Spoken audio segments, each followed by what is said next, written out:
Hello everyone, I am Kurian Polachan. In this video presentation, I, along with Belma Turkovic, will walk you through our work, Dynamic Network Slicing for the Tactile Internet. This work is a joint effort between the Indian Institute of Science and Delft University of Technology. The work is carried out under the guidance of Dr. Prabhakar, Dr. Chandramani Singh and Dr. Fernando Kuipers. Let me start the presentation with a basic introduction to what a teleoperation system is. A teleoperation system consists of a human operator trying to control a remote slave device such as a robot or a communication network.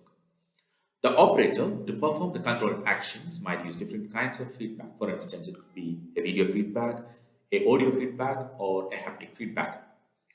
Teleoperation systems are not new. They have been around for many decades, but still they suffer from one main problem. Due to significant latencies and jitter in the communication network, today's teleoperation system cannot support high operator dynamics over large distances. At high operator dynamics, either the control loop of the system will collapse or the operator may experience extreme levels of cyber sickness, which for the operator is very uncomfortable. A possible solution to this problem is to build teleoperation systems based on tactile internet, which is an envisioned communication network characterized by low end-to-end latencies and jitter. The question now is how to realize tactile internet. In particular, how much network resources we need to allocate to implement tactile internet.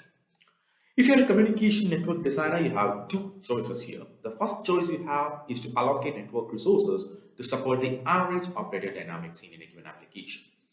The problem here is that when operator dynamics are above the average values, the performance of the application will decrease. The second choice you have is to allocate enough network resources to support the maximum operator dynamics seen in an application. However, in many applications such as telesurgery, the operator dynamics for most of the time stay away from the maximum value. You can see this from the figure on the slide. The graph plots the histogram of the operator dynamics in a telesurgical application. You see that the maximum operator dynamics is about 0.1 meter per second. But for most percentage of the time, the operator dynamics stay away from the maximum value and stay close to lower levels.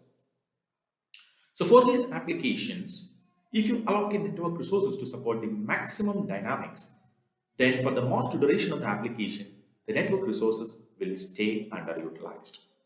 So what is the solution? The solution we propose is dynamic network slicing. The idea is to allocate network resources to support the instantaneous operator dynamics.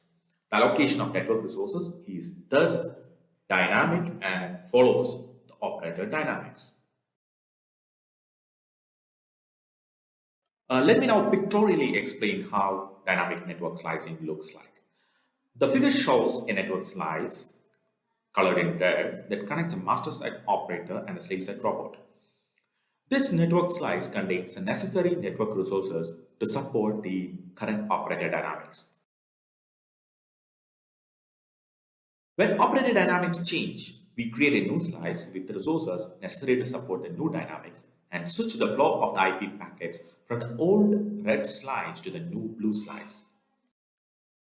Note that we not only create a new blue slice, but at the same time also free up the resources that were allocated to the red slice, so that the freed up resources can now be used for other network flows. Let us now see how we enable dynamic network slicing in teleoperation systems. Dynamic network slicing requires two components: an edge controller that resides at the master side and a programmable network implemented using default switches. I will explain the basics of the edge controller and how it works in the upcoming slides. From the Belma Turkovic will take over me and explain the design of the programmable network. The edge controller consists of three blocks: a dynamic assessment block, a network slice selection block, and a slice configuration block. The slice configuration block comes into the picture at the start of the teleoperation application. From historical application data, the block computes a number of network slices required and their specification using a custom designed and supervised clustering algorithm. The block also computes a dynamic to slice mapping table, which is used during runtime to select the slice to choose for a given operator dynamics. These details are then sent to the network controller that manages a programmable network. The controller then checks if there are enough resources in the network to accommodate the application slice demands during runtime. If there are enough resources available, the network controller allows the slice configuration block to start the application. The dynamic assessment block and network slice selection block functions during runtime. During runtime, dynamic assessment block measures the operator dynamics, and the network selection block uses the measured dynamics information to select an appropriate slice to route the IP packets. Hello everyone, my name is Belma, and I'm going to explain to you the second part of our solution. The second part of our solution explains how to use the programmable networks to achieve an on-demand provisioning of network resources based on the current application's dynamics. So what we want to achieve is that when the application's dynamics increase and the application is requiring more resources, that the network resources are also automatically scaled up. Similarly, when the application's dynamics decrease and the application is requiring less resources, we want the network resources to be automatically scaled down. And of course, we want to do this with very low latency overhead so that we don't violate any quality of service constraints imposed by the Tactile applications. So to achieve this, we designed a real-time slice management framework that consists of two main components: a central SDN controller and a slice configuration protocol, which was one of our main contributions. So I'm now going to go into a bit of more details for each of these components. So the first one was a central SDN controller. Its main advantage is that it has a global view of the network. So it knows where all the how all the switches in the network are connected, how many resources they have, and it also knows how many flows are present in the network. Thus, it can make very informed decisions, and it can find routes that satisfy various end-to-end requirements. So at the beginning of when a Tactile application starts, the edge controller contacts this SDN controller and sends a slice request. So it forwards in this request a number of information. So it forwards like how many slices we want to provision for this application. And for each of these slices, it also tells the controller how many, what the end-to-end requirements are. So for example, what the end-to-end latency and what the required bandwidth for each of the slices is. So when our SDN controller receives this information, it uses all this information to find the best routes in the network that actually satisfy these end-to-end requirements. And this then, like, it finds all these routes for each of the slices and forwards this information to the edge switch in the network. And this is where the second part of our solution, which was one of our main contributions, the slice configuration protocol, comes into play. So we designed a protocol that runs in the data plane itself. So it's running directly on the switches. And this is important because this allows us to react really fast to certain network changes. So for example, when the edge controller detects that a slice switch needs to occur, our slice configuration protocol can react really fast because it's running in the data plane itself and can create a new slice on the fly. So I'm going to explain a bit more detail how this actually works. So when the first edge switch receives a packet that indicates a slice switch, it embeds a new additional header, so our slice configuration header, and this header contains all the information that all the switches on the path need to configure a new slice. So as this packet goes through the network, it will create a slice. So it changes the forwarding rules and the allocations to match the new slice. So as the packet is processed by the network, the slice is effectively being created. At the same time, on the old used slice, an additional packet is sent that does the exactly opposite. So that packet will destroy the previous slice. So it deletes the previous rules and releases the bandwidth that was used. So every time a slice switch occurs, we have one packet that creates new allocations to match the new application needs, so the new dynamics, and an additional packet that destroys the previously used slice and releases that bandwidth so it can be used by other applications. So now I'm going to go into a bit of more detail for the main results we achieved.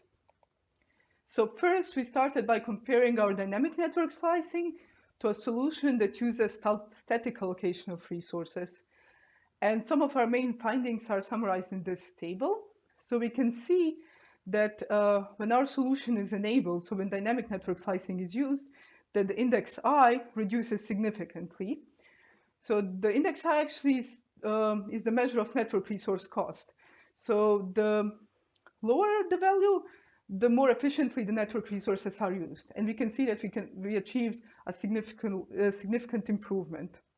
However, this of course comes at a cost, and we can see that the index E, that actually is a measure of application's performance, decreases slightly. However, this is a controllable drop, and it's also an acceptable drop considering the improvements we achieved in the amount of network resources used. Additionally, we did a lot of network evaluations to actually test how our slice configuration protocol improves the performance of the network. So we tested a solution that uses both an SDN controller and a slice configuration protocol and compared it here to an SDN controller, a solution that uses just an SDN controller. And we can see that if both of our components are used, so in case of our solution, that the average RTT as well as the maximum RTT is always under the slice RTT constraint. So basically, our solution is always able to guarantee the performance throughout the duration of the TCPS flow. On the opposite, like we can see that the SDN solution is not able to do that, especially for the slices that have very strict requirements. For example, the slice 4, it's not able to satisfy neither the average nor maximum RTT. So it really very often happens that the constraints are violated, and then actually the end-to-end quality of service requirements for the tactile applications are no longer guaranteed. And I'm now going to quickly conclude. So the goal of our paper was to create a solution that will guarantee the performance for tactile cyber-physical systems. So we decided to create a dynamic network slicing solution. For that, we had two main components. First was a tailor-made clustering algorithm for slice selection. And we showed that if such a system is used, that the amount of network resources used is reduced significantly compared to static allocation without a significant reduction in the performance. Additionally, we designed a slice configuration protocol that allows us near-instant slice switching. And we showed that by using our slice configuration protocol, we can guarantee the network performance throughout the flow's lifetime. So thank you. And if you have any more information, you can find them on our GitHub page.